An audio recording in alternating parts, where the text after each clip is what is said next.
Hello everybody, आप सभी का मेरे चैनल फिजिक्स की क्लास में स्वागत है। आज हम वेव्स चैप्टर से चौका नंबर 2 के क्वेश्चन सॉल्व करेंगे। वीडियो में सबसे पहला क्वेश्चन है, उसके बाद उनके solution. Question number 1, if n1 n2 and n3 are fundamental frequencies of the three segments into which a string is divided, then the original fundamental frequency n of the string is given by 1 upon n is equal to 1 upon n1 plus 1 upon n2 plus 1 upon n3, 1 upon root n is equal to 1 upon root n1 plus 1 upon root n2 plus 1 upon root n3, root n is equal to root n1 plus root n2 plus root n3, n is equal to n1 plus n2 plus n3. Question number 2.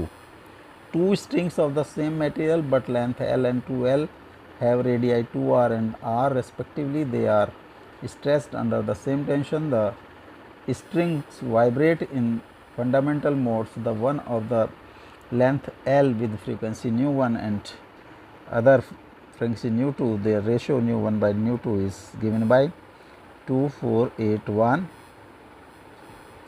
Question number 3. The ends of a stressed wire of length L are fixed at x is equal to 0 and x is equal to L.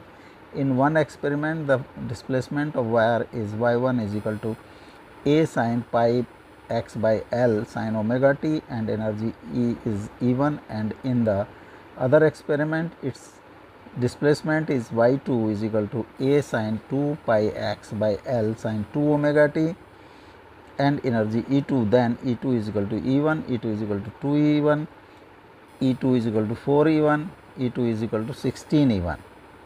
Question number 4. A siren is placed at the railway station is emitting source of frequency of 5 kHz. A passenger in the moving train A records the frequency of 5.5 kHz while the train approaches the siren.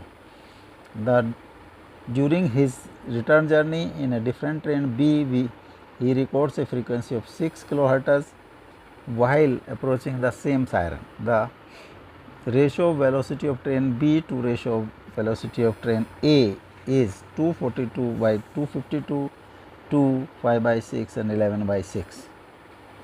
Solution: if n1, n2 and n3 are fundamental frequencies of three segments into which a string is divided, then the original fundamental frequency of the string is 1 upon n is equal to 1 upon n1 plus 1 upon n2 plus 1 upon n3, 1 upon root n is equal to 1 upon root n1 plus 1 upon root n2 plus 1 upon root n3, root n is equal to root n1 plus root n2 plus root n3, n is equal to n1 plus n2 plus n3. अगर एक string है, उसकी length L है, तो fundamental frequency of this string will be 2L। अगर इसमें tension हमने T create किया है और इसका per unit mass is mu, will be T by mu, और L is equal to 1 upon 2L 2N T by mu under root.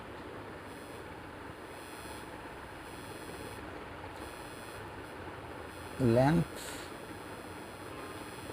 L, this is a b length और a b is equal to L। इसको तीन segment में हमने divide कर दिया, a c c d and d b की length L1, L2, L3, fundamental frequency N1, N2, N3। तो L will B equal to L1 plus L2 plus L3,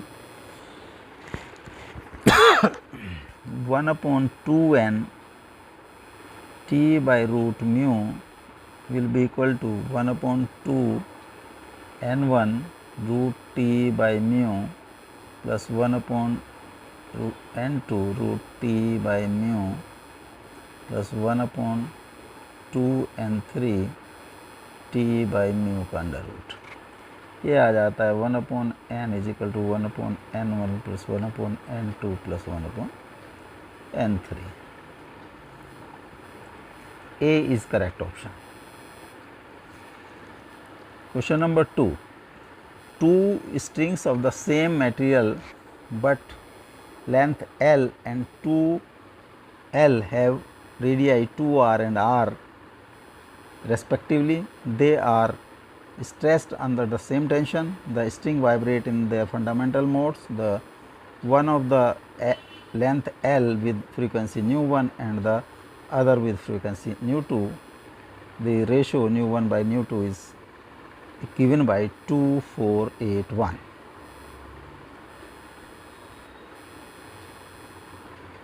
तो पहली स्ट्रिंग है, उसकी लेंथ L, रेडियस R, तो length volume होगा उसका जो म्यू मास per unit length, total mass और डिवाइडेड बाय लेंथ। मास होगा volume into density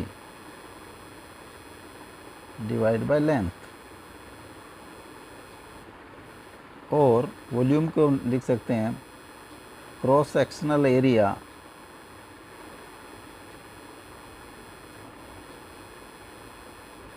into length into density by length। Length से लेंथ क्रॉस हो जाएगा, ये आएगा क्रॉस सेक्शनल एरिया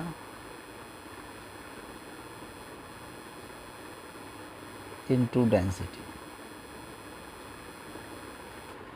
पहली स्ट्रिंग है उसका रेडियस इज 2r, तो क्रॉस सेक्शनल एरिया होगा पाई इंटू 2r का स्क्वायर और डेंसिटी सपोज रो, तो 4 pi r square rho. This is μ1। Similarly μ2 होगा pi, radius is r and length is rho, तो pi r square rho.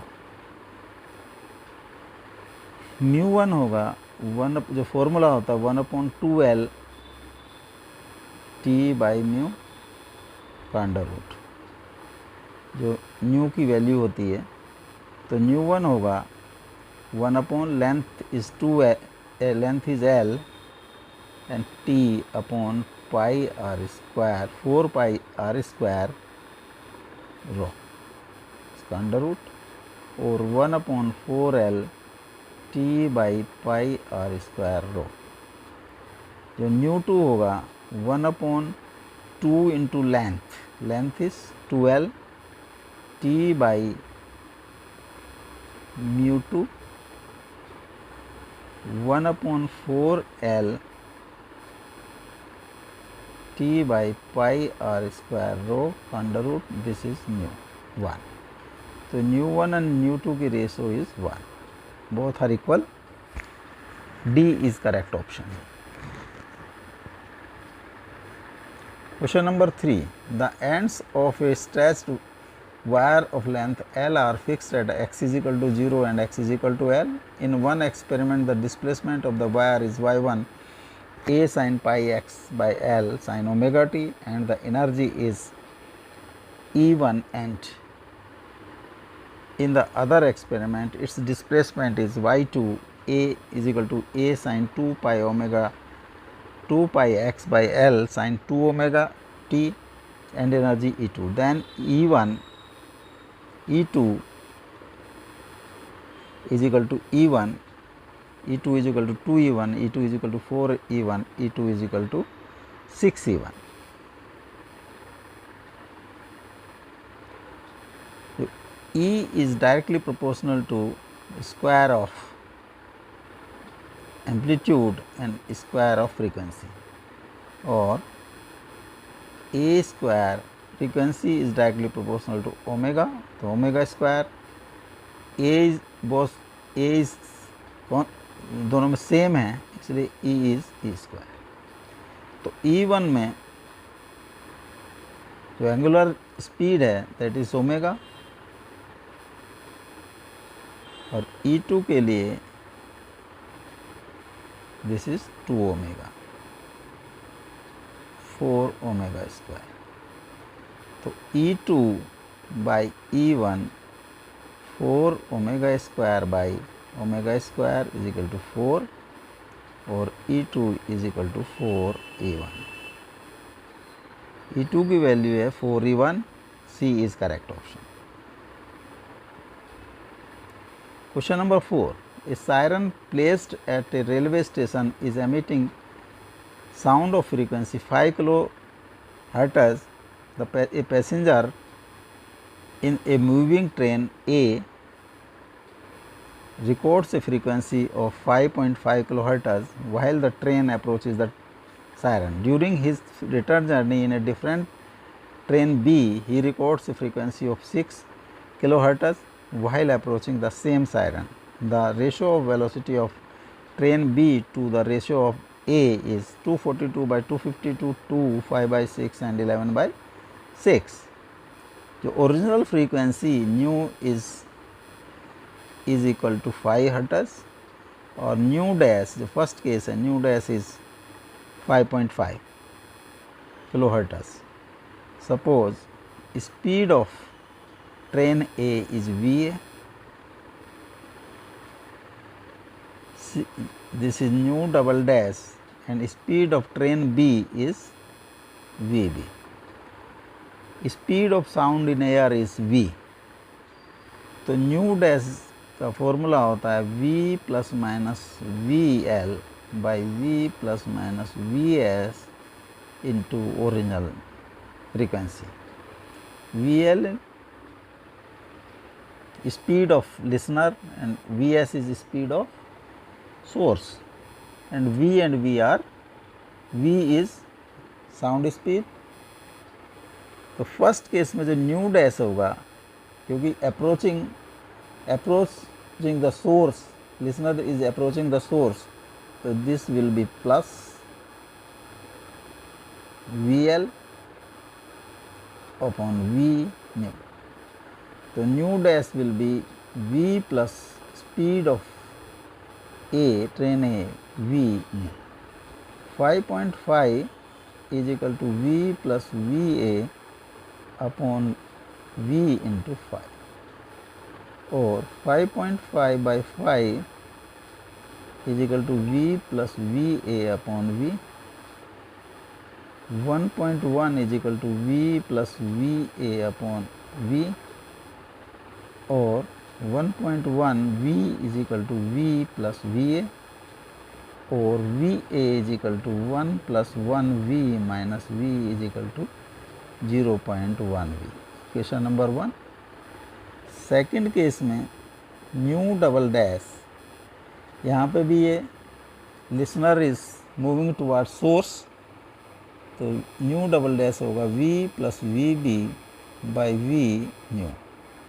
This is 6 V plus VB by V into 5 और 6 by 5 is equal to V plus VB by V।